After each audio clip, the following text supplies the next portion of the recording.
Magandang umaga, ngayon ay araw ng Martes, February 27, 2024. Narito po muli ang update sa lagay ng panahon.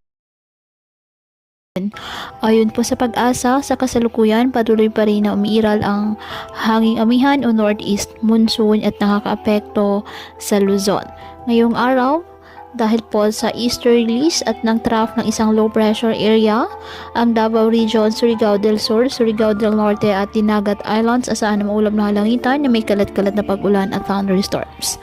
Ang Cagayan Valley, Aurora at Quezon asahan na maulap na halangitan na may mahihinang pag-ulan dahil po sa amihan, at ang nalalabing bahagi ng Luzon kasama na po ang Metro Manila, bagyang maulap hanggang sa maulap na halangitan with isolated light rains dahil pa rin po sa northeast monsoon.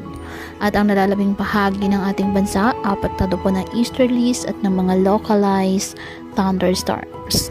Kaya patuloy po natin na pag-iingat pa din ang ating mga kababayan sa pantapan po ng mga pagbaha at pagguho ng lupa, at ugalin po na magdala palagi ng payong o kahit anong panangga sa ulan o di kaya may sa init ng araw kapag lalabas ng ating mga tahanan.